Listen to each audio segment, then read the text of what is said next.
Magandang hapon mga kapatid, live po tayo ngayon. Walang edit as usual, walang take two.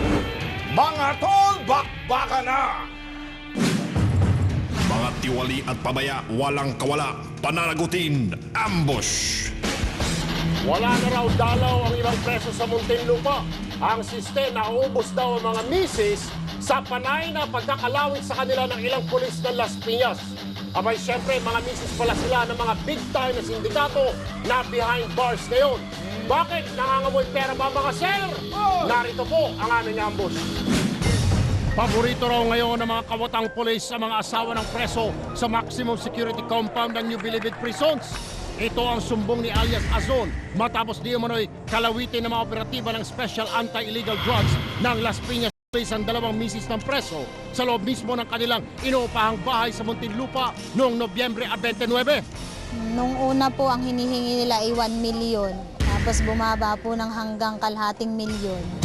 Hindi raw isinama sa inaresto si Azon para siya ang mag-ayos ng suhol sa mga parak. Sir, basta po tatagpuin ko lang po yung tao. Gagawin ko po ang lahat para makarating. Sir, Sinamahan namin si Azon sa Regional Police Intelligence Operations Unit sa NCRPO. Agad ding naikasa ang isang entrapment operation. Pag move ka, papunta rito, atakin mo sila rito. Ito, meron tayo sasakyan dito.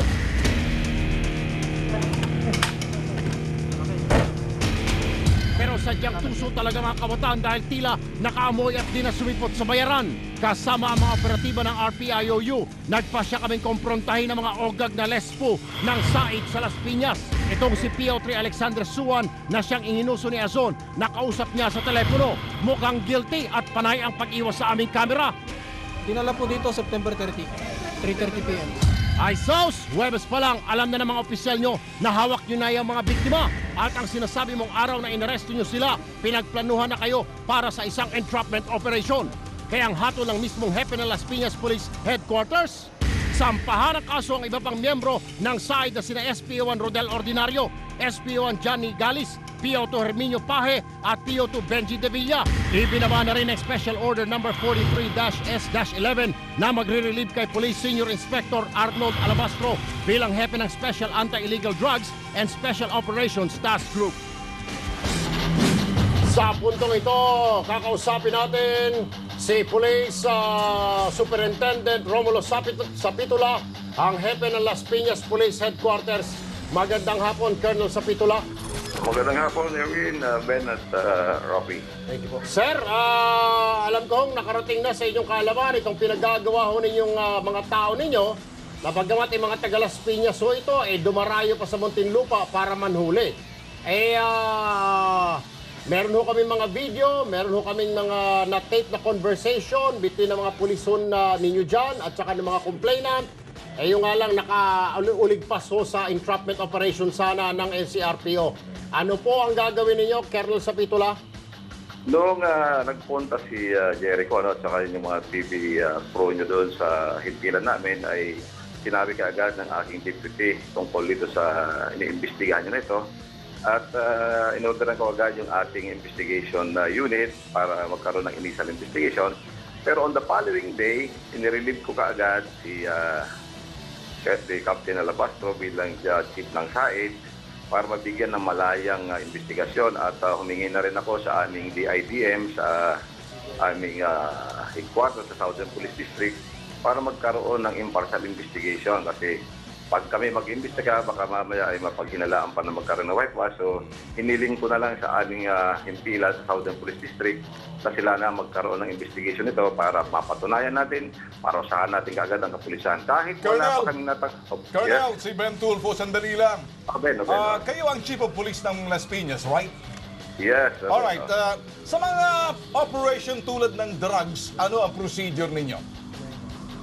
Ang operation na lahat ng operation na dapat mayroong coordination sa PDEA kahit sa within EOR or outside EOR. Kailangan lahat ang tanong ko, Colonel, yung procedure, nakakaabot ba sa iyo pag may operations na ikaw sasabihin any operations in regards to drugs? Pag may operation at ipinapaalam din nila yan at kailangan kasing malaman natin na may operation. Pero hindi naman lahat kasi Ben ay matutukan natin lahat ng operation dahil may Pero mga yung biglaan din. nakakulong sa kulungan ninyo, na sinasabi ba nila na may nakakulong dyan at may nakahold dyan sa kulungan, hindi mo ba nalalaman?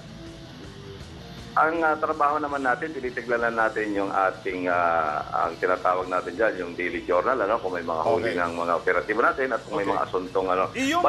Yung bang hepe ng Said na yan, nire-report pa sa inyo kung ano yung nangyari sa ibaba nila bilang respeto at hindi ka pinapendeho?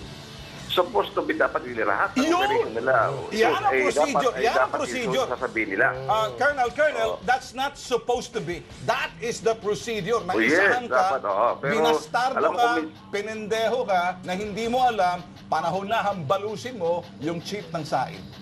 Kaya nga hinambalos na natin, tinanggal natin ito at wala pang formal complaint na natanggap ng aking himpilan. Yung pagpunta lang ng inyong personal ay sa akin ay sapat na para magkaroon ng movement natin, ng paggalaw natin para madisiplinaan sila Kami kung naman sila ho, may kasalanan. nagpapasalamat doon. Kasi naman may mga ebidensya po kami, maging yan po nakarating na rin sa NCRPO. But then again, sir, siguro isama mo na rin hong i-relieve yung mga bataan nitong Alabastro, sir. Medyo confine mo sa headquarters. Pag-aralan natin dyan at akin lang naman magkaroon sana ng initial investigation para pag mayroon probable cause, kung kailangan, tanggalin natin lahat sila, tanggalin natin lahat. Alright. Colonel, si Rafi po, salamat po sa inyong agarang aksyon. Ay, at kayo naman ay lagi kong na-aksyonan. Basta kayo naman ay kasama Salamat po, namin. Colonel. At, maraming salamat sa pagbibigay niyo ng mga impormasyon na ganito at ma-aksyonan natin kagad. Thank you, Colonel. Thank you po. Alright, kaugnay pa rin ang kasong yan. Makakausap natin at nasa linya na aming telepono si Colonel Jose Mulavi Dueñas, ang hepe ng isumbong mo kay Chief PNP. Magandang hapon po, sir. Magandang hapon din po sa inyong lahat. Magandang Sir, hapon po. pasensya na ho kayo. Kayo lagi ho namin natatawagan. Kasi kayo lang ho malalapitan actually namin at mga kababayan natin na mabilis-bilis ang aksyon. Ito po mga kaso tungkol ng mga tiga Las Piñas Said, na nag-over the backod sa Muntinlupa doon sa may New Bilibid para hulihin lamang yung mga misis ng mga drug lord at dalhin sa Las Piñas. Medyo wala ho yata sa jurisdiction nila. Kaya nga ho ito, ilalapit na sana namin sa inyong tanggapan, sir, para maimbestigahan ho ito.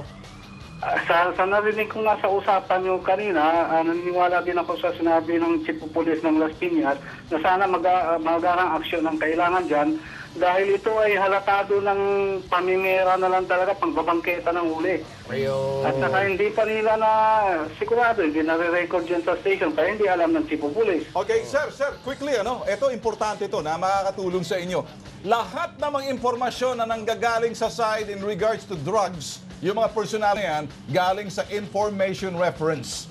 I-check nyo yan mga info reference in advance sa mga hepe na dapat makaabot sa Chief PNP at sa NCRPO Chief dahil yan naaabuso. Isa yan na kung panagkunan na info ref na yung mga asawa ng mga preso, lalo-lalo na mga drug lords na yan, target nila. May tatanong lang kay...